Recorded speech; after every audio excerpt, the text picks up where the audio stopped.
Good morning, and welcome to Plugged In Australia, episode 21 for a brand new week, Monday the 23rd of February 2026. On today's headlines, JAC's new Hunter plug-in hybrid ute finishes testing at the old Holden Proving Ground ahead of a mid-2026 launch.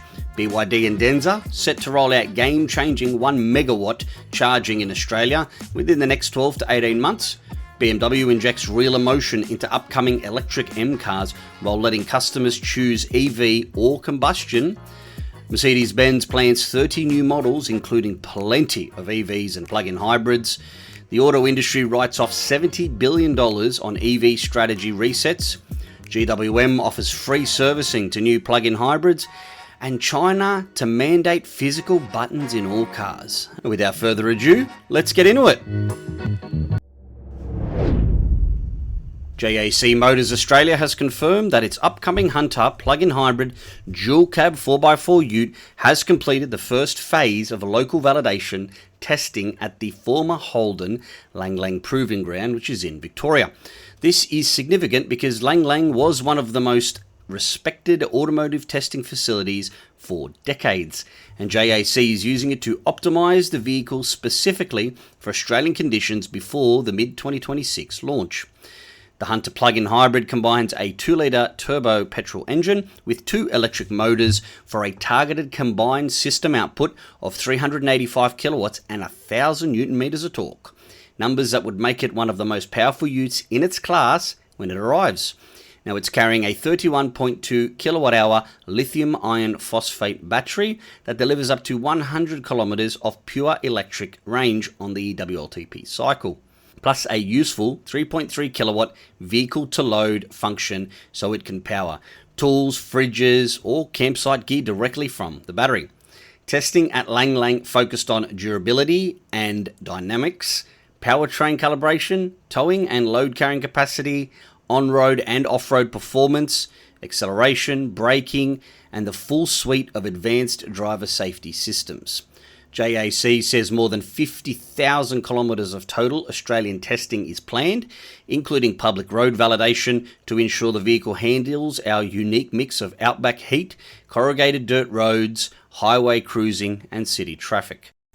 JAC Motors Australia Technical Director Hongjian Jiang said, Lang Lang has been globally recognised as an automotive centre of excellence for many decades.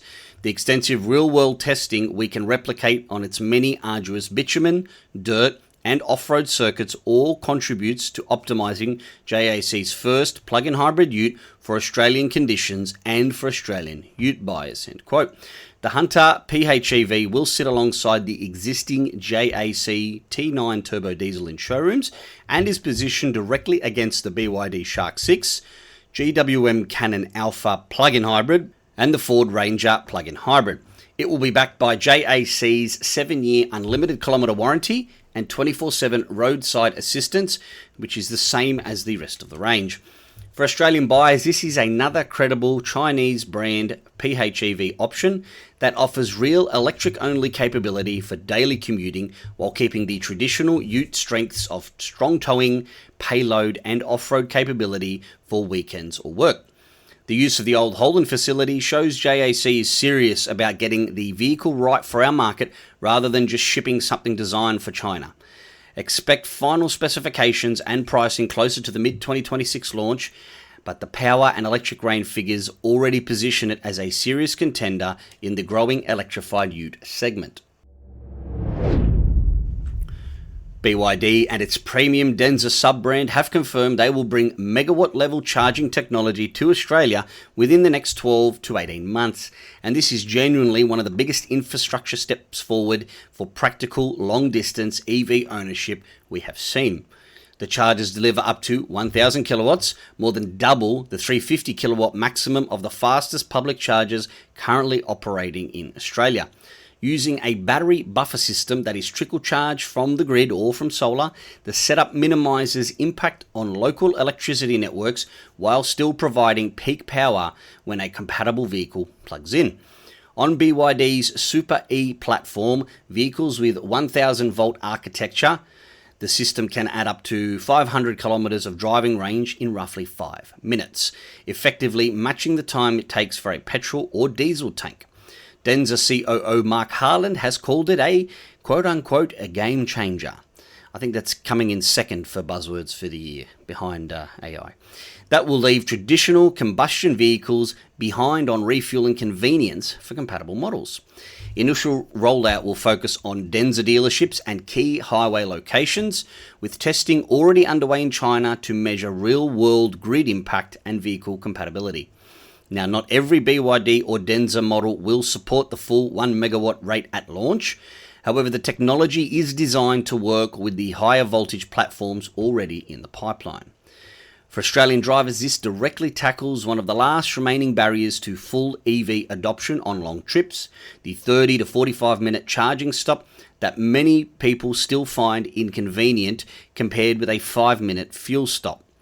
So imagine driving from Sydney to Brisbane and only needing a quick 5-minute top-up near Coffs Harbour instead of a half an hour break. Although they do recommend stopping every 2 hours, but I guess if you've got 2 or 3 people that you can swap driving with, that can be something of importance to you. For fleet operators running inter-capital routes or mining support vehicles, the time savings and high utilisation will be massive. This move also shows BYD's vertically integrated approach in action. They control the batteries, the vehicles, and now the ultra-fast charging infrastructure, giving them a clear advantage in delivering a complete ecosystem. While other brands are still fighting over 350 kilowatt chargers, BYD and Denza are leapfrogging to a level that makes electric long-haul driving feel as convenient as petrol. Now, realistically, the first sites will be limited and the technology will initially only be available on newer high-voltage models. However, the signal is clear. The charging speed problem is being solved faster than many expected, and Australia is on the list for early deployment. This is exactly the kind of practical infrastructure progress that will help push EV market share past 10 to 15% in the next couple of years. BMW has confirmed that its next generation electric M cars will include sophisticated simulated gear shifts and authentic engine sounds sampled from classic M power plants to give drivers the emotional connection many have been missing in EVs. At the same time, the brand says customers, not the company, will ultimately decide whether the future M performance cars are electric or combustion powered. The all-electric M3 is expected in 2027, and it will feature 4 independent electric motors, one at each wheel, capable of up to 1,000 kilowatts, and a bespoke sound design that delivers acoustic feedback tailored to driving style. BMW M Global Head Frank Van Meel explained, quote, "We're not pretending to be a combustion car. It's the emotional connection. We are going to have something that emulated gear shifts and sounds coming from our classic engines just to enhance the feeling," end quote. The system will not simply copy old inline 6 or V8 noises, but will create an engaging, progressive soundtrack that reacts to throttle. Speed and driving mode will provide haptic and acoustic cues that make the car feel alive and connected to the road. On the customer choice side, Van Meel said, quote, "As long as there is demand from the markets, which currently there is a lot, we will keep building petrol cars. Of course, if there is no demand because everyone falls in love with the electric one, or the other way around, we will see. That's the direction we're going to follow," end quote. He added that split strategy gives buyers the right option for their needs, and that the electric M3 timing is perfect because the technology is now ready to deliver a proper high-performance experience. For Australia, this is important because BMW M models have a passionate local following, and many buyers have been waiting to see whether the brand would force an all-EV future or keep combustion options alive. Well, the answer is clear. Both will coexist for as long as customers want them.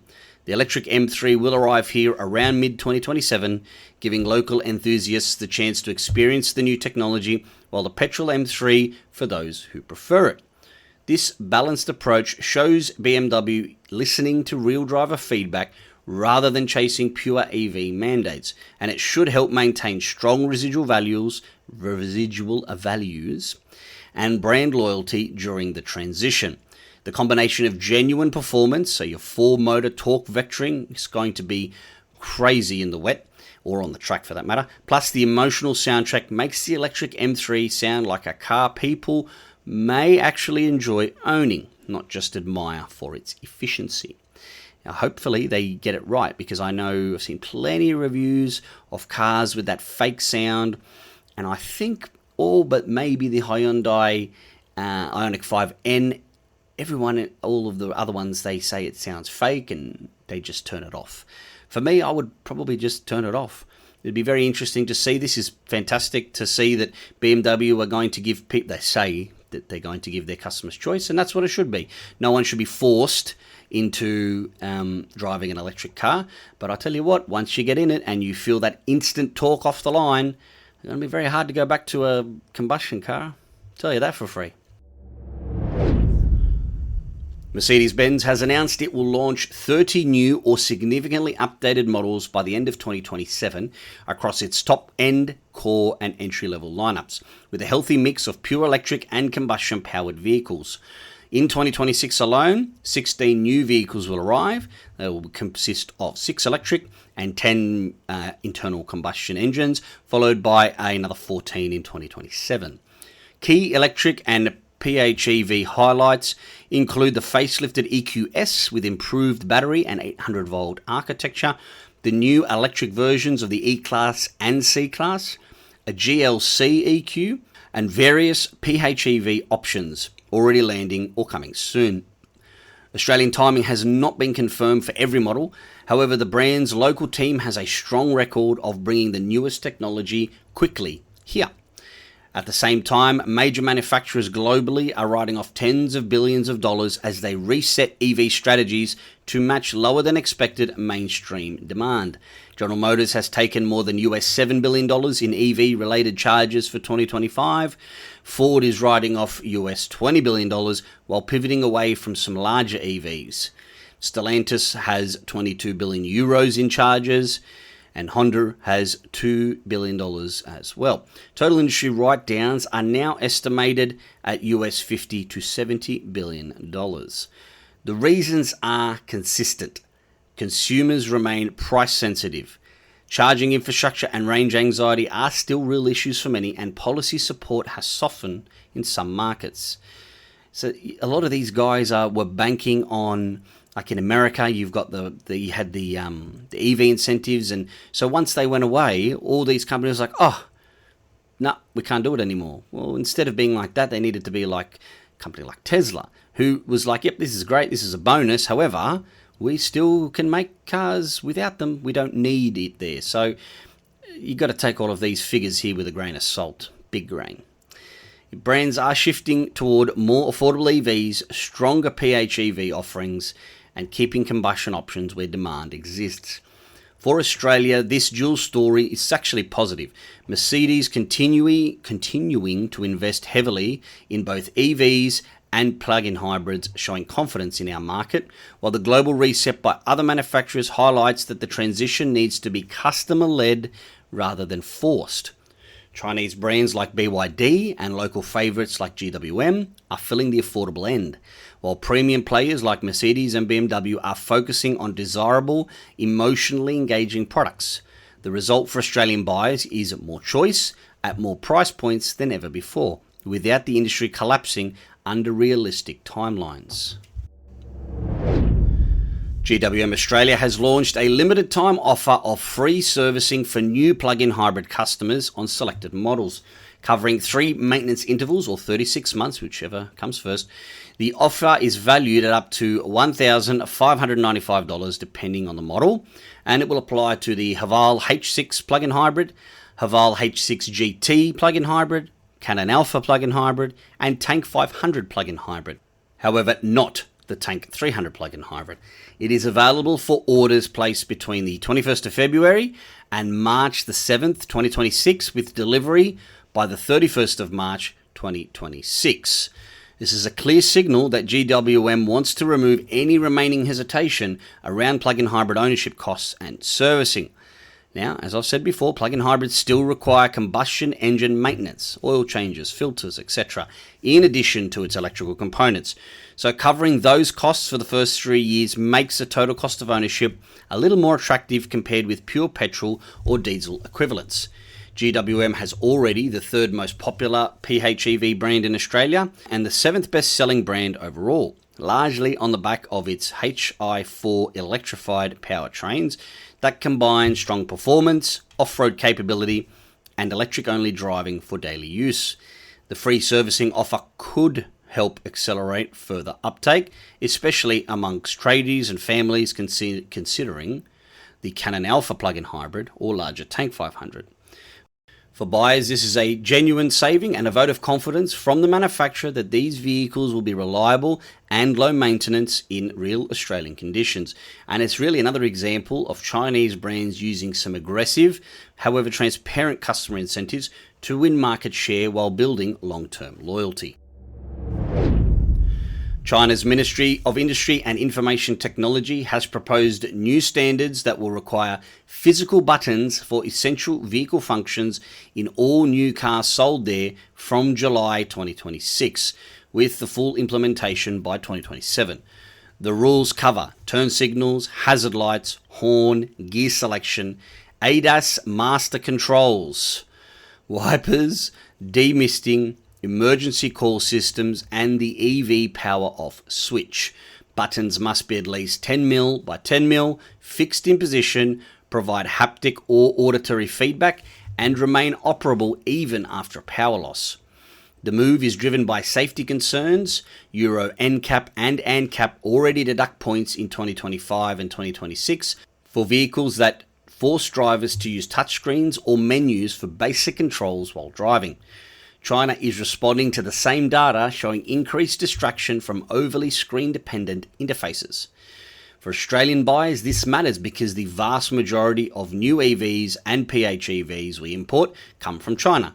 Models like GWM, BYD, Chery, MG, Leapmotor, Zeekr, and others will almost certainly adopt the physical button layouts for global markets to keep their production efficient. Tesla, which has removed stalks and relies heavily on touchscreens, will also need to adopt for vehicles sold in or exported through China-influenced supply chains. The change is positive for safety and usability. Many drivers already complain about hunting through menus for wipers or indicators at night or in the rain. Having dedicated eyes-on-road physical controls improves the driving experience and will likely help Chinese brand EVs score even better in NCAP testing. Now, this is not a step backwards for EVs. It is a sensible refinement that keeps the benefits of large central screens for navigation and entertainment while ensuring critical functions remain simple and intuitive for Australian buyers. Also, Australian buyers of 2026-2027 Chinese EVs should expect more physical buttons as standard, and honestly, it's a good thing for real-world driving. I especially like that button for the ADAS master switch. I got an EV5, as you might know, and every time I get in, I got to turn them off. So this button will be absolutely sensational.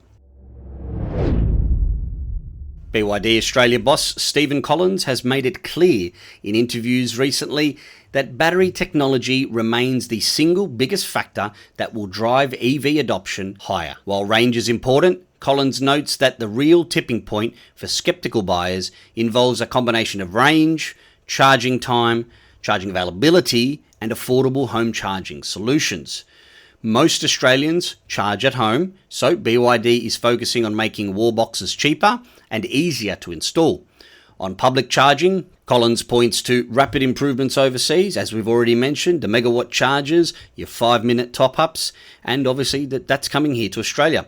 Collins said, quote, BYD at its core is very much about battery technology and leading battery technology. So I think range is one part of it, But there are other parts too, like charging time and charging availability. I'm not sure we're miles away. I think we'll get it right. It's just an evolution, end quote. This honest, technology-focused message from a local leader is refreshing. It acknowledges that EVs are not perfect for every use case just yet. However, the pace of battery and charging improvements is faster than many realise. With models like the new Seal, Urado 2, C-Line 7, and upcoming smaller hatches and sedans offering better range and faster charging at lower prices. Collins believes the numbers will keep climbing. For Aussie buyers, the takeaway is practical. The range anxiety many still feel is being addressed head-on by better battery and faster chargers, and home charging is becoming more accessible. This is exactly the kind of steady, realistic progress that builds long-term confidence rather than hype. And just remember, for those that don't know, BYD started off as a battery company, didn't start off as a car company. So BYD and batteries are intertwined, I guess you could say. After years of decline in the sedan and small hatch segments, sedans are down around 50% and small cars are down 22% in 2025. A fresh wave of affordable and practical models is on the way, led by, of course, Chinese brands and including several strong EV and PHEV options. You've got Mazda's new 6e EV liftback. It's already taking pre-orders at $49,990 before on roads, with 560 kilometres of WLTP range. BYD is considering the Seal 05 plug-in hybrid with up to 2,000 kilometres of range. Geely's EX2 small electric hatch is a strong seller in China and would rival the MG4 and BYD Atto 2 perfectly here. Chery is looking seriously at bringing the cheap QQ EV range, including the tiny QQ3 and QQ Domi models that could start under 30 grand drive away.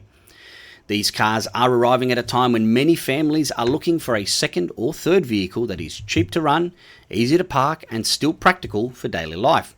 The combination of sharp pricing, decent range, and modern features means the small car segment, long dominated by petrol hatches, is about to get a genuine electric rival.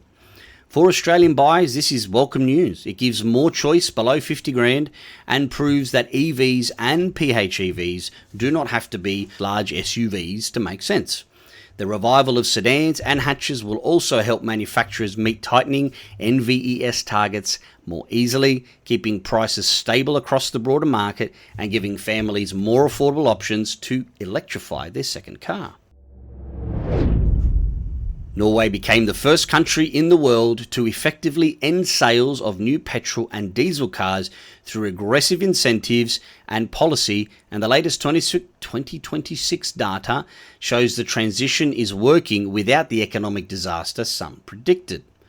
EV market share reached around 96% of new passenger vehicle sales in 2025, with December alone hitting 97.6%. In January 2026, only 7 petrol cars were sold across the entire country, along with 29 hybrids and 98 diesels, while more than 2,000 battery electric vehicles were registered. Charging infrastructure is dense and reliable. Air quality in cities has improved dramatically, and the economy has adapted with new jobs in charging, battery recycling, and renewable energy. Now, the key lessons for Australia are clear and practical. Strong, consistent policy combined with real infrastructure investment works. Norway did not ban combustion cars overnight. It made EVs the obvious better choice through tax breaks, free tolls, bus lane access, and cheap home charging. Now, we do not need to copy Norway exactly, but the success story proves that high-V adoption it is achievable without wrecking car affordability or the broader economy. For Australian policymakers and buyers, Norway shows the end game is realistic and positive. Battery EVs can dominate new sales while keeping choice, jobs, and economic growth intact. It is a powerful example that the transition can be done right when governments and industry work together with buyers in mind. Now, before all of you come for me, I understand Norway is significantly smaller, is around 400,000 square kilometres, and we're over 7.5 million square kilometres. However, keep in mind that only about 6.5%, or about 500,000 square kilometres, is actual areable land that is inhabitable. And so it is a possibility for us to do. Of course, you're going to have edge cases of a few different vehicles out in the middle of the bush and things like that. But for the vast majority of Australia, it is definitely something doable, as Norway has shown. And that's our episode for today, Monday, the 23rd of February, 2026. Hope you learned something new, and I hope you all have a fantastic week ahead. And until the next time, stay plugged in and stay charged. Ci vediamo.